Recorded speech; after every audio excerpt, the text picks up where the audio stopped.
¿Cómo están amigos? El tema que vamos a tratar en el curso es el tema de la gracia.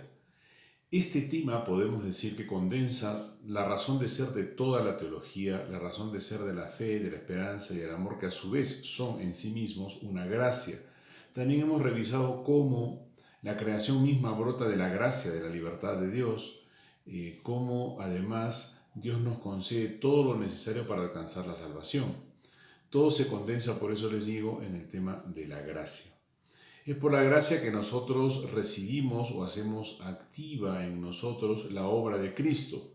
Los grandes términos soteriológicos de la reconciliación, la liberación, la redención, la salvación, la justificación y la divinización, entre alguno más que por allí se me escapa, se hacen reales y activos en nosotros por medio de lo que llamamos gracia. Aquí hay que decir algo, la obra de Cristo es una novedad absoluta, ¿no? San Pablo dice, pasó lo viejo, todo es nuevo. San Agustín decía que la gracia de Dios, la redención de los hombres, es una obra mucho mayor que la creación.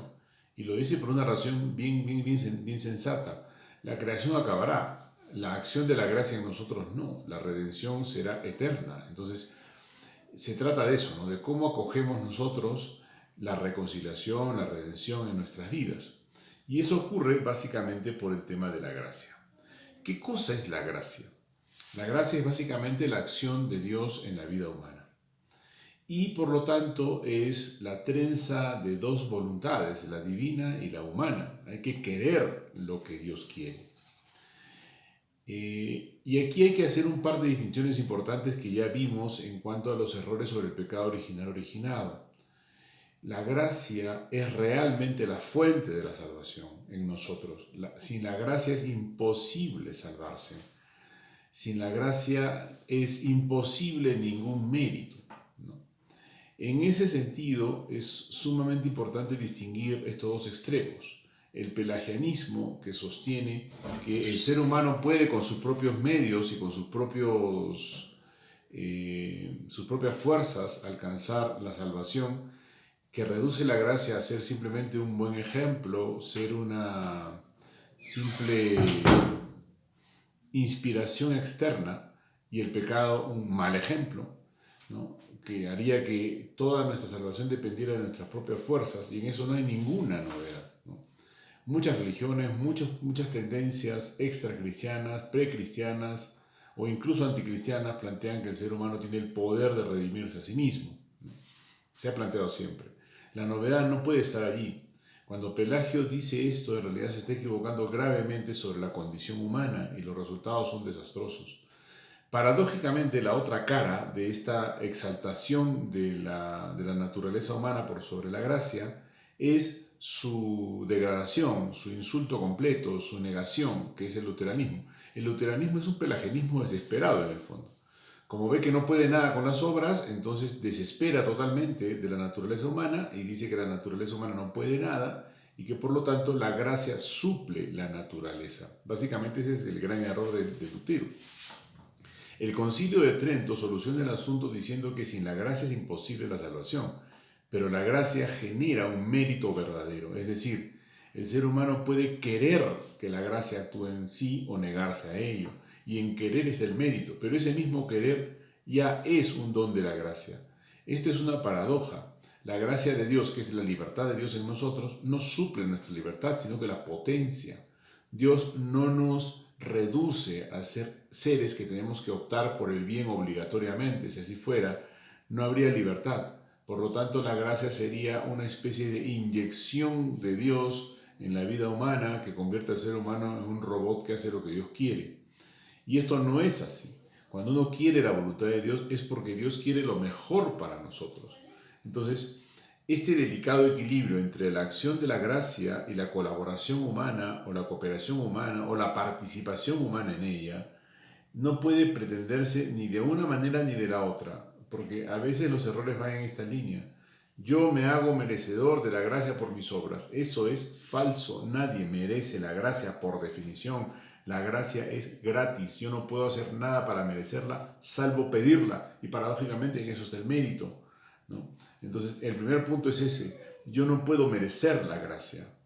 pero al mismo tiempo, sin la gracia yo no puedo merecer nada, ¿no? Entonces, el hecho de que la gracia la reciba yo en mi vida es algo que compete y depende totalmente de Dios, pero que fructifique en mi vida depende de las decisiones que yo voy tomando en la vida, pero al mismo tiempo esas decisiones son inspiradas por la gracia, ¿no? Porque la gracia, repito, no es una energía que viene de fuera simplemente, sino que es la acción de Dios en el espíritu humano, en el alma humana. Dios realmente actúa en nuestras vidas, pero no supliendo nuestra libertad y nuestra voluntad. Si así lo hiciera, repito, nos convertiríamos en robots. Entonces, este tema que aparentemente es complejo es en realidad el más simple de todos. Dios presente en nuestras vidas, Dios que quiere nuestra libertad, Dios que nos dio la libertad, inspirándonos, actuando, empujándonos, ayudándonos a alcanzar la plenitud que Él mismo diseñó para nosotros. Entonces, eso es importantísimo entenderlo. Ni las obras solas logran la gracia, ni la gracia se convierte realmente en lo que estamos llamados a hacer sin las obras de la gracia, ¿no?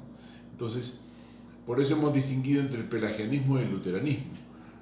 El Concilio de Trento habla del mérito verdadero del hombre que actúa según la gracia.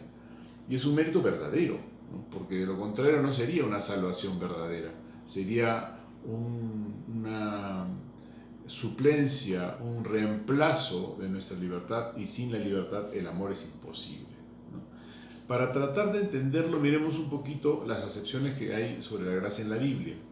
Yo encontré por lo menos 4. La primera acepción es que la gracia es condescendencia, la benevolencia de alguien superior a alguien inferior, ¿no?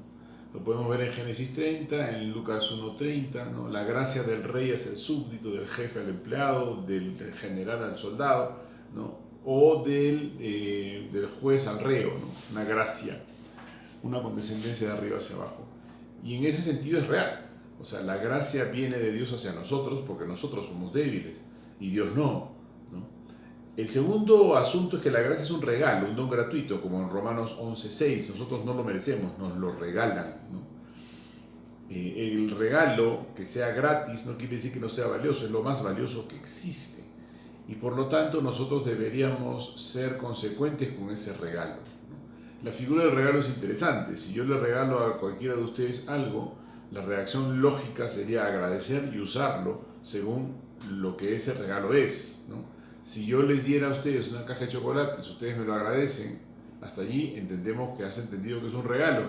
Pero si tú agarras el chocolate y te pones a tirarlo contra una pared para hacer marcas en la pared o no sé, lo siembras como si fuera una semilla, yo te diría, amigo, el regalo no era para eso, el regalo era para que te lo comas, es chocolate, ¿no?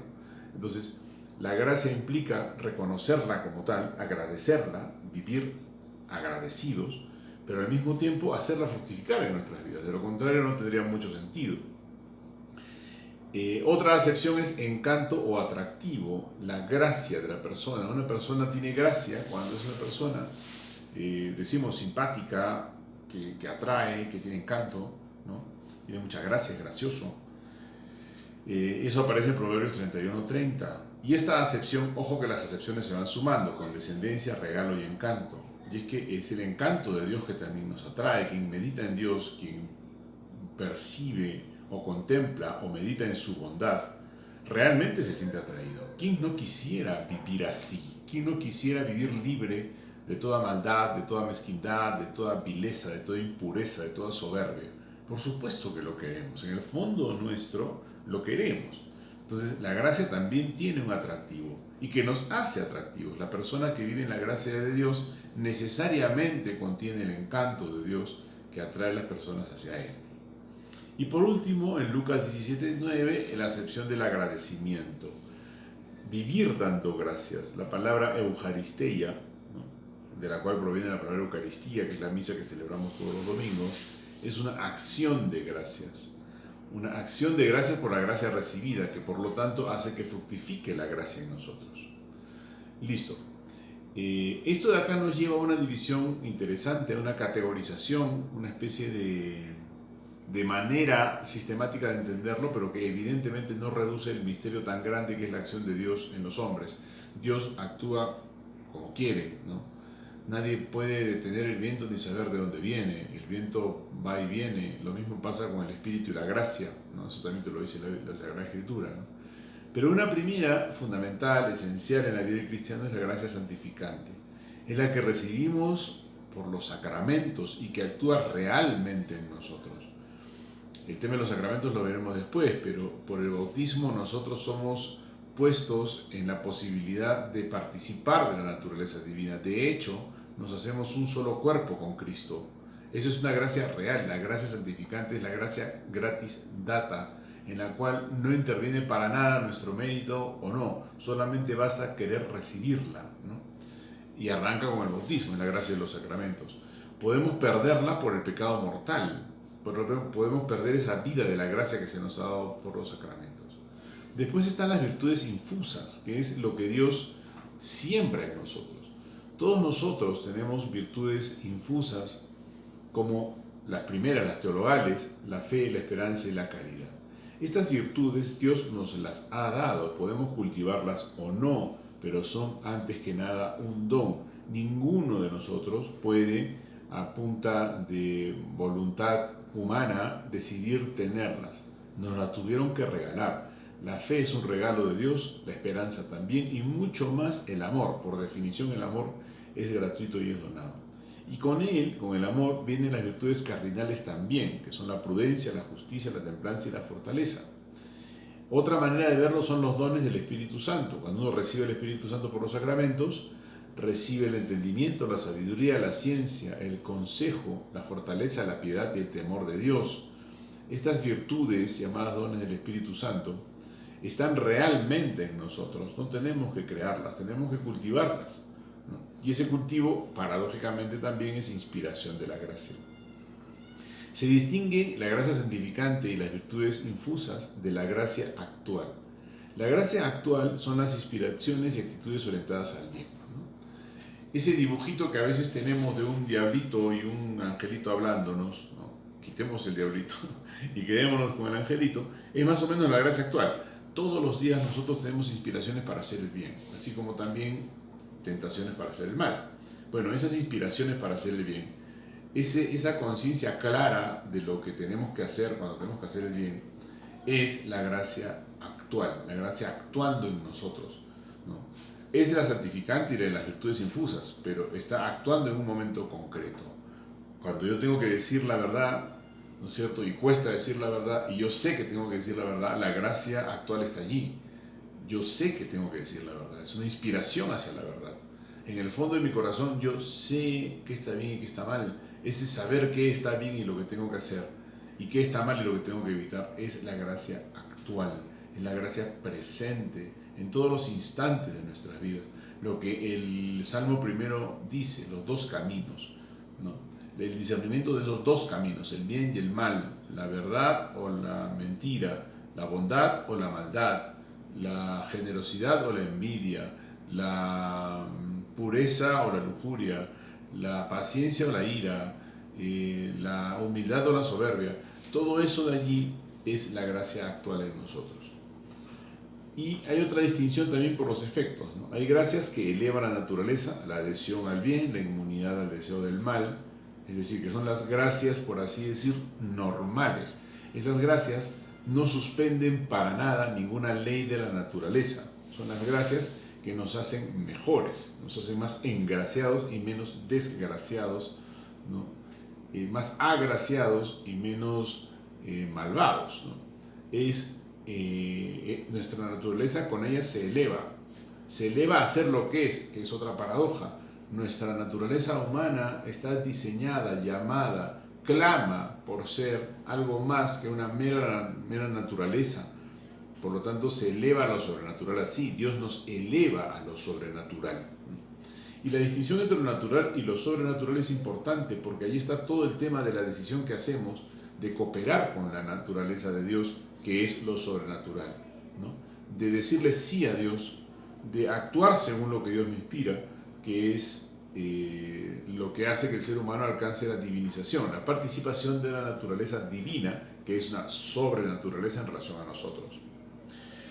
Y también están las gracias que superan la naturaleza, que son dones más más particulares, más difíciles de encontrar también y más difíciles de que Dios nos entregue aparentemente, ¿no? Gracias extraordinarias, habilidades como hablar en lenguas, hacer milagros, hacer curaciones inexplicables, profetizar o vaticinar. El discernimiento de estas gracias extraordinarias, gracias que superan la naturaleza, está siempre en manos del magisterio de la Iglesia. Es decir, uno podría multiplicar panes y ser un esclavo del demonio, ¿no? Uno podría curar el coronavirus con una gracia extraordinaria, una cuestión impresionante, ¿no? Pero ser alguien que está actuando por el mal, porque no necesariamente el bien es la curación de cosas temporales, ¿no? Suspensión de leyes de la naturaleza. También lo demoníaco y lo malvado puede hacerlo, ¿no? De hecho, el Apocalipsis lo advierte claramente, ¿no? Por eso es que en realidad estas gracias que superan la naturaleza son muy especiales y están siempre sometidas al discernimiento del magisterio de la Iglesia. Las gracias que elevan la naturaleza, en cambio, son las más comunes y corrientes, el camino del cristiano, por así decir, normal, el cristiano de a pie, ¿no? Que recibe esa gracia y la hace fructificar en su vida. La naturaleza de la gracia es muy importante entenderla también. La gracia es increada, ¿no? Básicamente, porque es Dios mismo que se entrega para inhabitar en la criatura, ¿no? Dios mismo es la gracia, por lo tanto la gracia es increada. Sin embargo, existen también gracias creadas que se dan en un momento determinado para que la persona realice una labor determinada en algún momento de la vida personal o la vida de la iglesia, ¿no? Toda gracia es siempre de naturaleza divina y es siempre sobrehumana, pero digo, hay gracias creadas, no sé, por ejemplo, el don de profetizar en una determinada situación, la gracia de poder escribir muy bien sobre Dios en un determinado momento de la historia, la gracia de ver algo muy claro, ¿no? Es gracia creada. También podríamos identificarla con la gracia actual, pero la gracia actual también puede ser increada porque es la acción de Dios en nosotros. En general, gracia es todo lo que ayuda a la salvación del hombre, la victoria sobre el pecado y la plenitud de la naturaleza del hombre. Son las dos cosas. La salvación requiere la victoria sobre el pecado, pero esa victoria sobre el pecado tiene sentido en la plenitud de nuestra naturaleza. O sea, Dios no aparece como un policía a matar al pecado, Dios aparece a salvarnos y por eso es que nos advierte sobre el pecado y la gracia borra el pecado en nosotros. El pecado no es la razón de la encarnación, la razón de fondo de la encarnación es el amor que nos tiene. Listo, eso es básicamente lo que yo quería decir en este video sobre el tema de la gracia y que en realidad es, como ya les dije al comienzo, el tema crucial de la salvación cristiana. Sin la gracia la salvación es imposible. Sin la cooperación, sin acoger la gracia, sin luchar por ser coherentes con ella, también es imposible. Pero una vez que nosotros actuamos según ella y nos esforzamos con ella, nos damos cuenta de que incluso ese esfuerzo depende totalmente de la gracia. Como dice San Agustín, Dios que te salvó, Dios que te creó sin tu consentimiento, no te salvará sin tu consentimiento. El consentimiento humano es clave para que la gracia fructifique, pero repito, ese mismo consentimiento es ya inspirado por la gracia de Dios sin quitarnos nada de la libertad que Él nos ha dado. Nos vemos en clase, chicos.